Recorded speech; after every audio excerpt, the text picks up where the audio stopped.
Hello আসসালামু আলাইকুম। আসলাম আমি আবার আপনাদের সামনে নতুন ভিডিও নিয়ে। এখানে আমি আজকে হালিম রান্নার রেসিপি শেয়ার করব। এখানে আমি আজকে নিয়েছি রাঁধুনি হালিম মিক্স। এটার ভিতরে দুটো প্যাকেট থাকে, একটার ভিতরে মশলা আর একটার ভিতরে হালিম মিক্স। মশলাটা আমি আলাদা করে নিলাম আর হালিম মিক্স আমি একটা পাত্রে ঢেলে নিলাম। এটাকে আমি ফুটান্ত গরম পানি দিয়ে মেখে নিয়েছি, প্রায় আধা ঘন্টা তো রেস্টে রাখবো। এরপর চলে যাই মূল রান্নার প্রসেসে। এখানে আমি কড়াইতে রান্নার রেগুলার তেল দিয়ে দিলাম এবং এর ভিতরে প্রায় 1 কাপের মতো পেঁয়াজ কুচি দিয়ে দিলাম। এটাকে আমি বেরেস্তা করে নেব।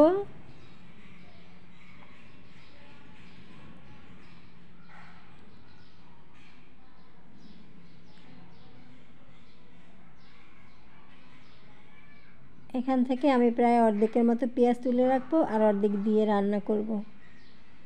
এখানে আমি আদা বাটা 3 টেবিল চামচ দিয়ে দিছি আর রসুন বাটা 1 টেবিল চামচ,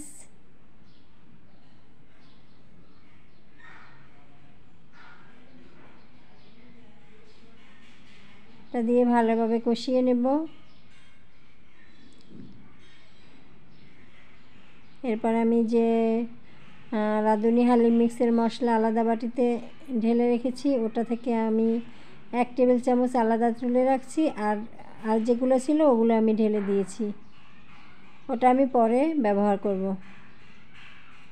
এরপর সামান্য পরিমাণে হলুদের গুঁড়া দিয়ে দিলাম এবং অল্প একটু লাল মরিচের গুঁড়া দিয়ে দিলাম। যেহেতু আমরা জালটা একটু বেশি পছন্দ করি তাই মরিচটা দিয়ে দিলাম, না দিলেও চলবে। আমি আজকে এখানে কলিজা দিয়ে হালিম রান্না করব। খাইনি কখনো, তবে আজকে প্রথম রান্না করছি, জানি না কেমন লাগবে, তবু রান্না করে দেখতেছি। এটা ভালোভাবে কষিয়ে নেব।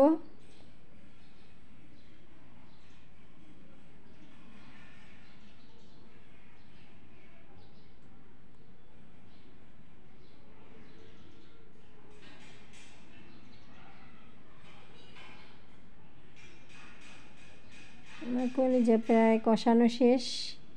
এরপরে আমি যে আগে যে হালিমটা গরম পানি দিয়ে রেস্ট টেম্পারে রেখে দিয়েছিলাম ওটা আমি এখন ঢেলে দিলাম, আধা ঘন্টার মতো রেখে দিচ্ছি। এটা দিয়ে ভালোভাবে কষিয়ে নেব।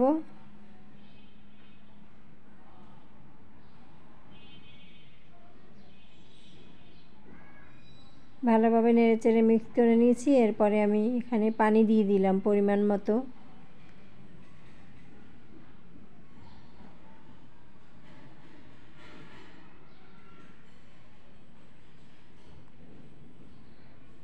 সবসময় এটা মনে রাখবেন, হালিম রান্না যে কোনো রান্নায় আপনি গরম পানি অ্যাড করবেন। গরম পানি অ্যাড করলে রান্নার খাবারটা সুস্বাদু হয়।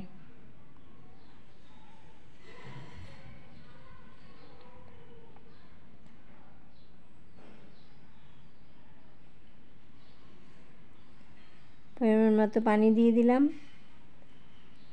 এরপর এখানে আমি অন্য একটা পাত্রে হালিমের ভিতরে ফোড়ন দেওয়ার জন্য এখানে আমি রেগুলার তেল দিয়ে দিলাম রান্নার। আর এখানে আমি একটু পেঁয়াজ, রসুন কুচি এবং 3-4টা শুকনো মরিচ দিয়ে দেব। এটা দিয়ে আমি হালিমের ভিতরে একটা ফোড়ন দেব।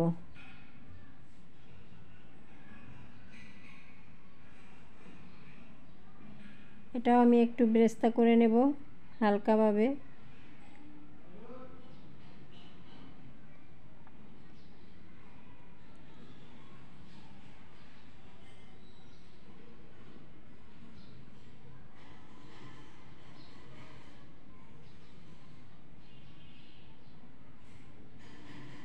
আমার হালিম প্রায় হয়ে আসছে।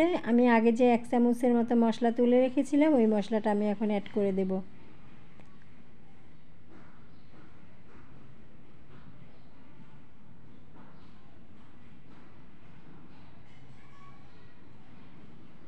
এরপরে আমি যে হালিমের ভিতরে আগে যে ফোড়নটা দেওয়ার জন্য পেঁয়াজ, রসুন, মরিচ ভেজে রেখেছি ওটা দিয়ে দিলাম।